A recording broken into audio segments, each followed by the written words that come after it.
नमस्कार, मेरा नाम पिंटू सिंह यादव है और आप सभी का न्यूज़ लाइव में स्वागत करते हैं। दोस्तों देखिए, पिछला वीडियो मैंने आपको बताया था और जो विधानसभा सीटों पर चुनाव हो चुका है उसका प्रेडिक्शंस क्या है उसके बारे में मैं बात कर रहा हूं। तो मैंने अभी एक वीडियो बनाया था जिसमें बताया था कि रघुनाथपुर, जहां से ओसामा साहब चुनाव लड़ रहे हैं, वहां पर क्या हाल है। तो मैंने आपको बताया था कि ओसामा साहब चुनाव जीत रहे हैं तकरीबन 15 से 20 हज़ार वोटों से। तो आज के वीडियो में हम आपको बताने वाले हैं छपरा विधानसभा सीट पर, जहां पर भोजपुरी इंडस्ट्री के ट्रेंडिंग स्टार खेसारी लाल यादव चुनावी जंग में हैं और भारतीय जनता पार्टी की छोटी कुमारी हैं। इसके अलावा राखी गुप्ता जो है इंडिपेंडेंट चुनाव लड़ रही हैं और एक और जनसुराज के हैं जो चुनाव लड़ रहे हैं। छपरा विधानसभा सीट की बात करें तो जब से खेसारी लाल यादव ने इस पर हुंकार भरी, मानो ये सीट पूरे बिहार के लिए जो है वो चर्चा का विषय बन गई, एक हॉट सीट बन गई और इसकी सबसे ज़्यादा चर्चा बिहार चुनाव में हुई और पूरी की पूरी मीडिया कहीं ना कहीं छपरा चली गई, जिसको लेकर तमाम बातें हो रही है। तो इस सीट का क्या हाल है, कौन बाजी मार सकता है, इसी के बारे में हम आपको बताने वाले हैं। दोस्तों देखिए, ये सीट जो है वो बीजेपी की गढ़ है। बीजेपी का जातीय समीकरण की बात करें, जो कास्ट इक्वेशन है, उसमें जो है बीजेपी यहाँ पर भारी पड़ती नजर आ रही है, मतलब नजर आती है। और इस चुनाव में क्या होगा ये मैं बताऊंगा। तो अगर जातीय समीकरण का देखा जाए तो जातीय समीकरण में ये भारी पड़ रही, लेकिन जो दूसरी पार्टी जैसे कि आरजेडी की बात करें तो आरजेडी भी जातीय समीकरण में बहुत ज़्यादा कम नहीं है। मतलब अगर जातीय समीकरण साधा जाए तो यहाँ पर जबरदस्त तरीके की फाइट मिली। और पिछले 2-3 चुनाव देखेंगे तो आप देखेंगे तो 5,000, 11,000, 10,000 का ही मार्जिन है, बहुत ज़्यादा डिफरेंसेस जो है यहाँ पर नहीं है। तो खेसारी लाल यादव पहले तो एक स्टार रहे हैं।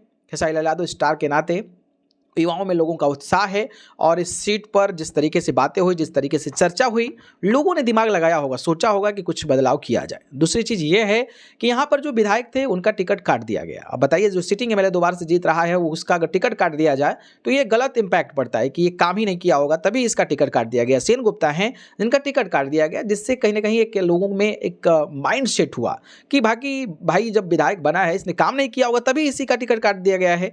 तो लोग उस पर तीसरी चीज़ ये हो गई कि वहाँ पे बारिश हो गई थी। बारिश में खेसारी लाल यादव ने नाले दिखाया और अगर छपरा की बात करें शहर की तो वहाँ पर नाला की सबसे ज़्यादा इश्यूज़ है, सबसे ज़्यादा प्रॉब्लम है।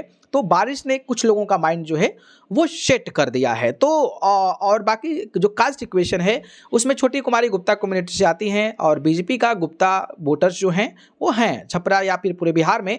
तो अगर वो छोटी गुप्ता का, मतलब छोटी कुमारी जो गुप्ता कम्युनिटी से आती है और गुप्ता का जो वोट राखी गुप्ता जो खड़ी थी वो अगर 15 से 10-15 हज़ार वोट काट लेती हैं और जो जनसुराज के राजपूत कम्युनिटी से भी वहाँ पर काफ़ी मात्रा में वोटर आते हैं, वो अगर राजपूत कम्युनिटी का वोट काट पाते हैं इफ़ पॉसिबल, मतलब राखी गुप्ता और जो जनसुराज के कैंडिडेट हैं वो अगर अपने अपने जातियों में सेंध लगाया होगा और तकरीबन 15 से 20 हज़ार वोट भी अगर वो काट लिए होंगे तो यहाँ पर खेसारी लाल यादव कहीं ना कहीं जीत हो सकती है। हालांकि कई सारे बयानबाजी, कई सारी चीज़ें हुई है जिसको लेकर लोग अलग अलग तरीके की बातें तो कर ही रहे हैं, लेकिन मुझे ऐसा लगता है जहां मेरा प्रेडिक्शन है उसमें यह है कि छोटी कुमारी और खेसारी लाल यादव में एकदम नेल टू नेल फाइट है। और मोस्ट प्रोबेबली जो संभावना, जो प्रोबेबिलिटी है छपरा विधानसभा सीट का जो हाल है, जो सिचुएशन है, उसमें जो है अभी भी खेसारी लाल यादव भारी पड़ रहे हैं।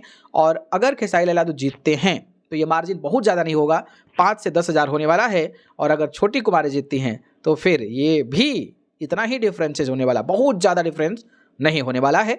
तो ये है। बाकी मेरे जो एनालिसिस है उसमें अभी भी खेसारी भारी पड़ रहे हैं। बाकी आप लोग भी देखते हैं, आप लोग भी समझते हैं चीज़ों को। तो आप लोगों को क्या लगता है, कौन भारी पड़ रहा होगा, कमेंट करके हमें ज़रूर बताइए। धन्यवाद।